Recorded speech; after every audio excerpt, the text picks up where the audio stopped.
Good morning, students. This is your video lecture given by Navneet Kaur, and this is the paper 2, Waves and Optics 1, again Unit 3, as we have completed our 2 units already, and in this video lecture I am going to discuss with you the Unit 3, and the name of the unit is Fresnel diffraction. So students, in the first 2 units we have discussed about the 2 types of interference already. First was interference by division of wavefront and second was interference by division of amplitude. So we have discussed everything about that earlier in the last video sections. Now I am going to discuss with you the another unit, that is Fresnel diffraction. The last 2 units are based on the diffraction. So 2 types of diffraction basically are there. We will study this one by one. So in Unit 3, I will discuss with you the Fresnel diffraction, and in Unit 4, we will discuss the Fraunhofer diffraction in detail. So in Unit 3, I am going to discuss with you the Fresnel diffraction. Before discussing the Fresnel diffraction, everyone is known about the fact of diffraction. But I am giving you a little bit introduction part of it. So what is it? What is diffraction? The phenomenon of bending of light round the sharp corners and spreading of light waves into geometrical shadow region of an object is called as diffraction. अब इसका मतलब क्या हुआ कि diffraction क्या होता है? जब आपके पास सपोज यहाँ पर एक डायग्रामेटिकली आपको एक्सप्लेन करके बताया गया है, ये ऐसे एक सोर्स है जहाँ से आपके पास मोनोक्रोमेटिक लाइट आ रही है. सपोज यहाँ पर अपर्चर मैंने लगाया हुआ है. अपर्चर का मतलब ये है ऑब्स्टेकल है. ऑब्स्टेकल आपका कार्डबोर्ड भी हो सकता है, कोई भी वुडन ब्लॉक भी हो सकता है. तो वो कह रहे हैं यहाँ से जब लाइट यहाँ से जब लाइट आएगी इस पॉइंट सोर्स से, तो इस कॉर्नर्स से डायफ्रेक्ट हो जाएगी, मतलब बेंट हो जाएगी round the corners of the obstacle, और आपको इस रीजन में पैटर्न दिखाई देगा. तो इस रीजन में आपके पास ये जो पैटर्न दिखाई दे रहा है, ये पैटर्न क्या है आपके पास? Diffraction pattern in between the region C and D.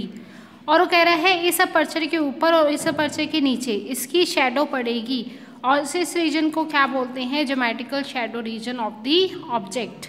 वहाँ पर आपकी इंटेंसिटी कैसे दिखाई देगी? एब्रप्टली एकदम से ज़ीरो नहीं होगी, ग्रेजुअली फॉल्स टू ज़ीरो हो जाएगी.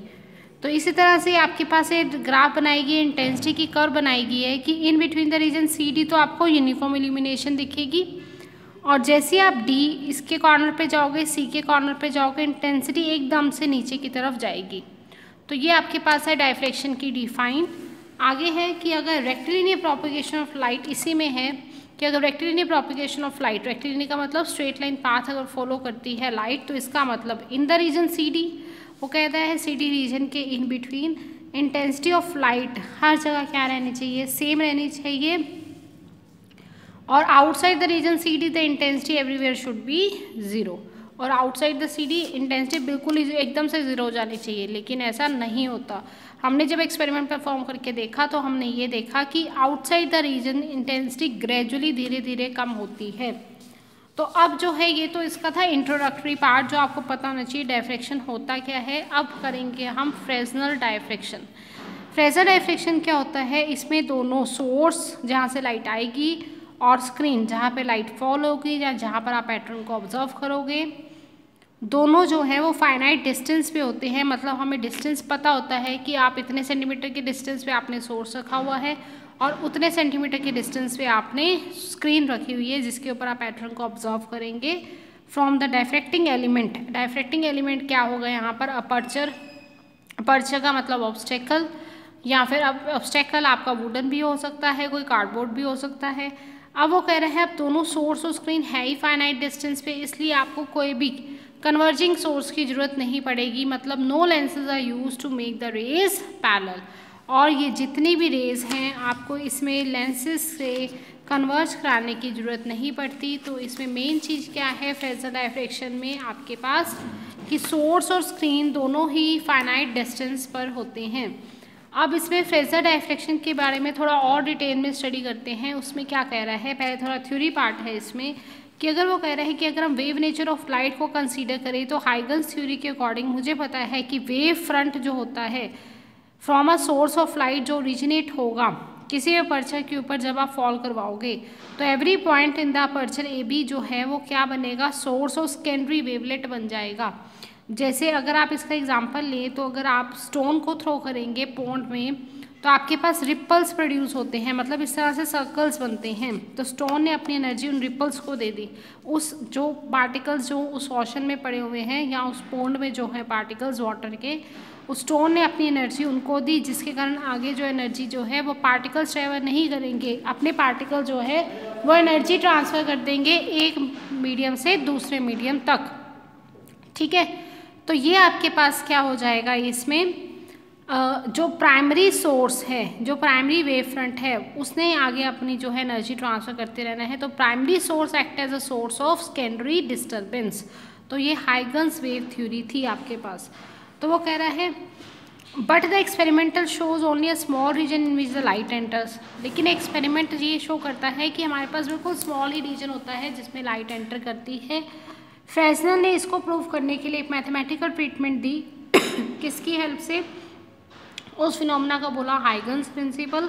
उसे यह बताया, उसने अब अजम्पशंस क्या करी इसमें कि Huygens secondary wavelet outside the region AC and BD nearly cancel out each other.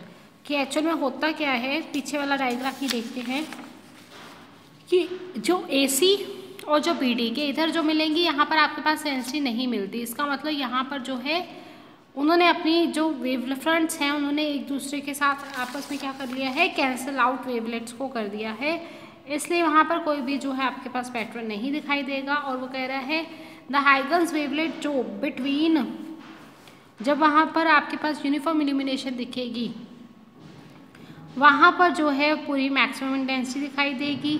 Near the edges there are deviations from the intensity value. वो कह रहा है नियर द एजेस, बिल्कुल कॉर्नर्स पे, वहाँ पर जितनी आप इंटेंसिटी एक्सपेक्ट कर रहे थे यहाँ पर C और D पे उतनी नहीं आती, उससे क्या आती है, कम आती है। It is less as expected from the laws of geometrical optics that is directly in a propagation of light.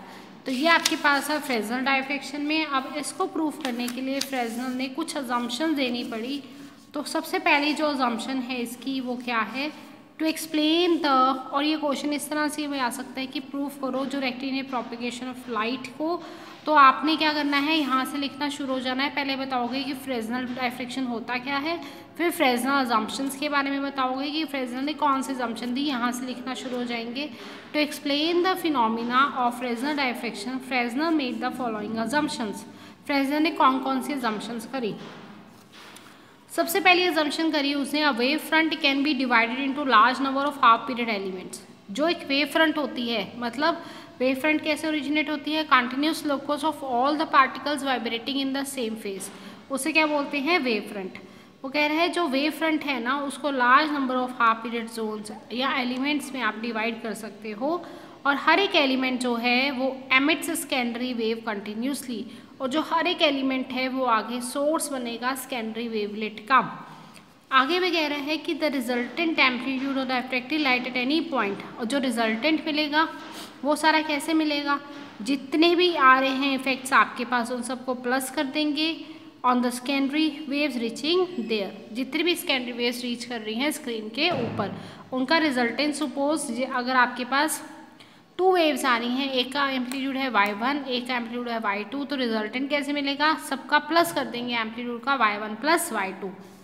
आगे कह रहा है the effect of any element on the wave front is maximum along the direction normal to it and decreases as the angle of inclination increases. वो कह रहे हैं जैसे जैसे आप आगे जाओगे अलोंग, वो कह रहे हैं effect of any element on the wave front maximum along the direction normal on it. यहाँ पर जो इसका इफेक्ट है वो मैक्सिमम होता जाएगा along the direction normal to it, और जैसे जैसे आप सेंटर से दूर जाएंगे वैसे वैसे इसका क्या हो जाएगा, एंगल ऑफ इंक्लिनेशन तो बढ़ रहा है यहाँ से, लेकिन इंटेंसिटी जो है वो सेंटर से जैसे जैसे दूर जाएंगे वैसे गोज ऑन डिक्रीजिंग, वैसे वैसे इंटेंसिटी आपकी कम होती जाएगी। ठीक है, तो इसी तरह से और ये दिया जाता है 1 प्लस कॉस थीटा से। ठीक है, तो मैक्सिमम वैल्यू का मतलब कॉस थीटा की वैल्यू होती है 1 मैक्सिमम वैल्यू, तो 1 प्लस कॉस थीटा डायरेक्शन से दिया जाता है। तो 1 + 1 2 मतलब maximum value I in forward direction में, इसलिए रिपल्स आपको फॉरवर्ड डायरेक्शन में जाते हुए दिखाई देते हैं, लेकिन बैकवर्ड डायरेक्शन में नहीं आते हुए दिखाई देते। बैकवर्ड डायरेक्शन का मतलब है एंगल कितना पुट कराओगे 180 डिग्री, तो मतलब पाई पुट कराओगे, कोस पाई की वैल्यू होती है -1, तो 1 + -1 इज 0, तो उस केस में इंटेंसिटी इज 0, इसलिए बैकवर्ड डायरेक्शन में आता हुआ कुछ भी नहीं दिखाई देता, आपको रिपल सिर्फ फॉरवर्ड डायरेक्शन में दिखाई देते हैं। ये आपके पास कंसेप्चुअल में क्वेश्चन आता है, तो आप इसमें देखोगे कि 1 + cos थीटा से जो है इसकी इंटेंसिटी दी जाती है, और मैक्सिमम वैल्यू cos थीटा की होती है 1, तो मैक्सिमम के लिए cos थीटा हो जाएगा आपके पास, नॉर्मल डायरेक्शन के केस में 0 हो जाएगा, तो cos 0 इज़ 1, 1 + 1 इज़ मैक्सिमम 2, और बैकवर्ड डायरेक्शन के लिए आपको थीटा 180 डिग्री पुट करवाना पड़ेगा, तो cos 180 डिग्री इज़ -1, तो 1 - 1 कैंसिल हो जाएगा 0, तो इसलिए आपके पास फॉरवर्ड डायरेक्शन में रिपल्स दिखाई देंगे, बैकवर्ड डायरेक्शन में नहीं दिखाई देंगे। आगे है आपके पास, अब इसको जो फ्रेजनल ने एक्सप्लेन किया था हाफ पीरियड एलिमेंट्स और हाफ पीरियड जोन्स की हेल्प से किया था।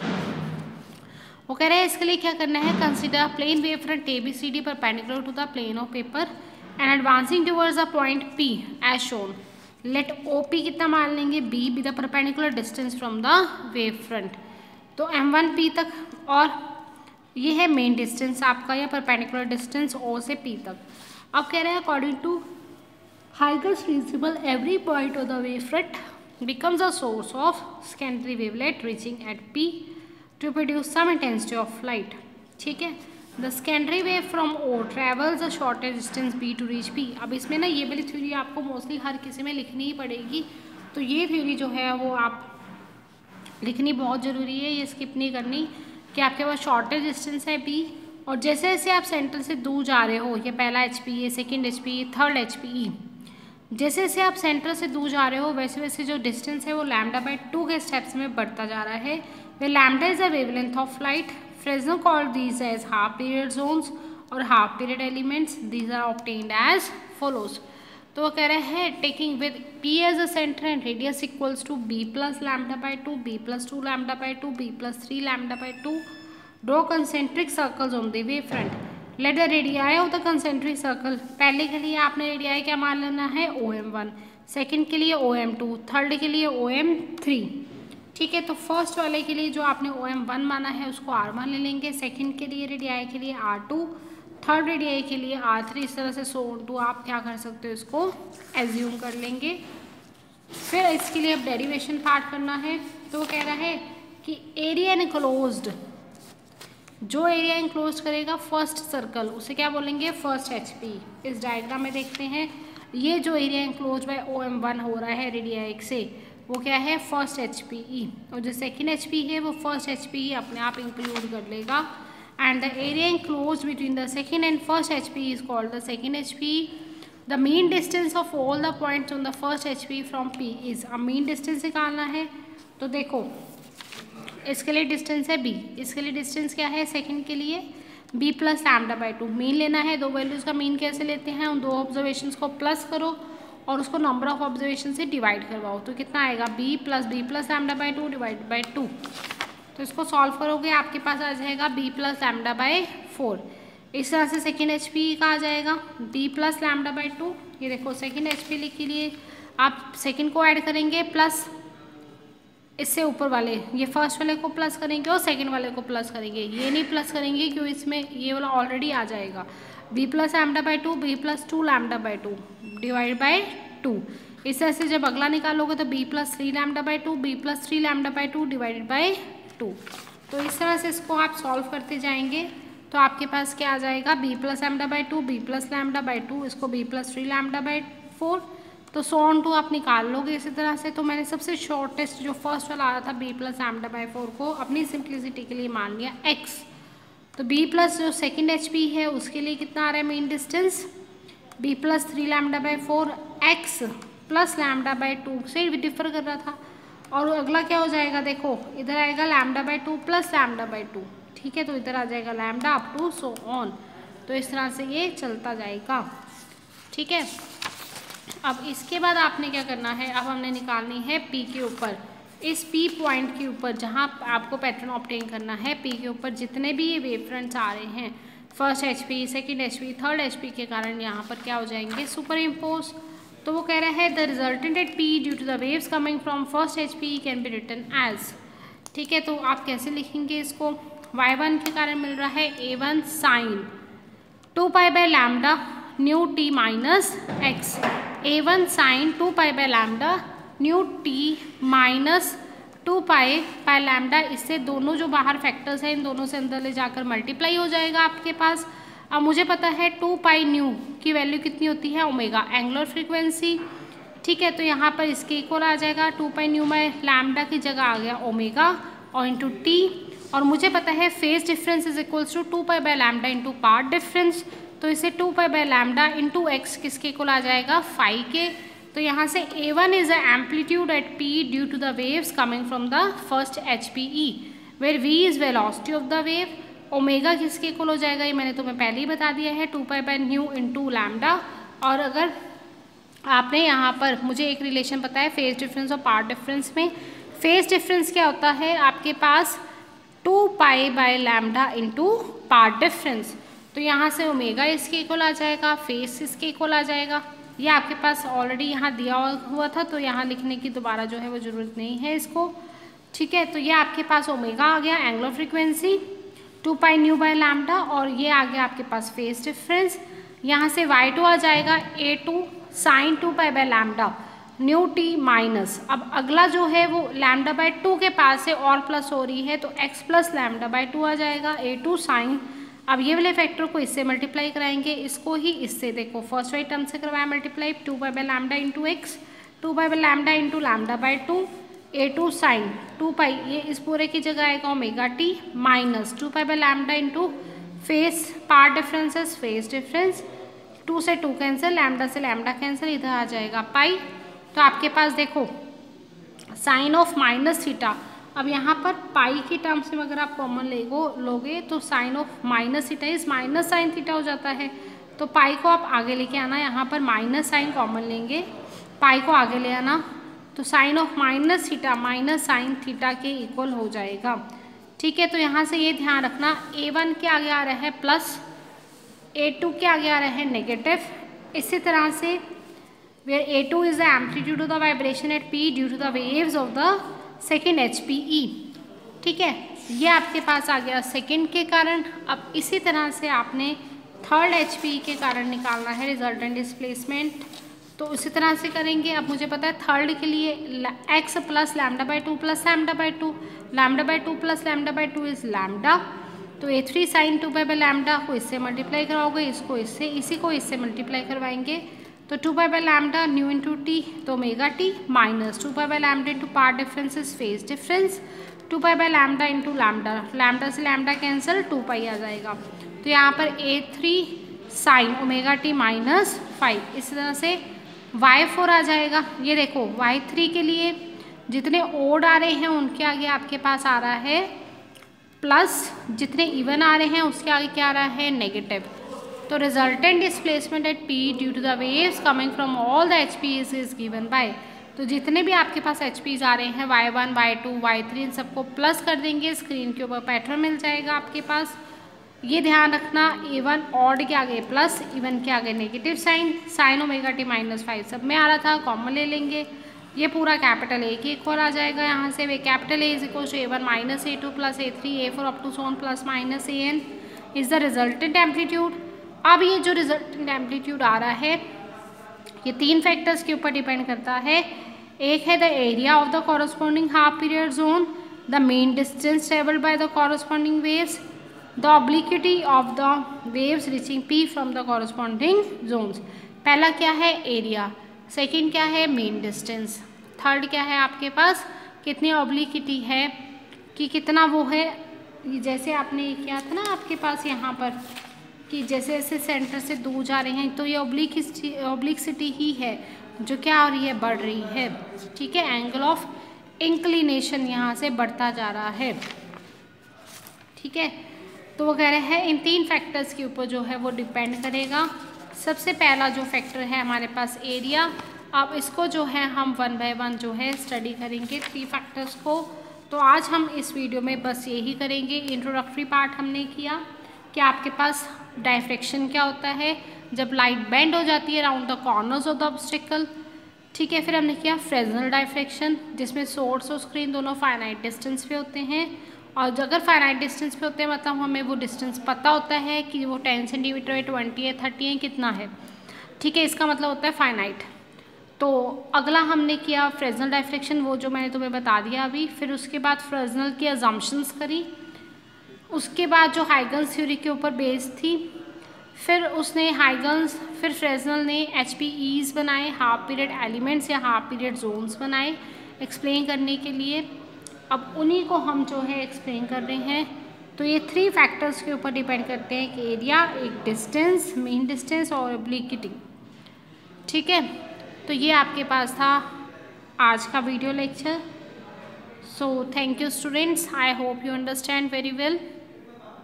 Thank you.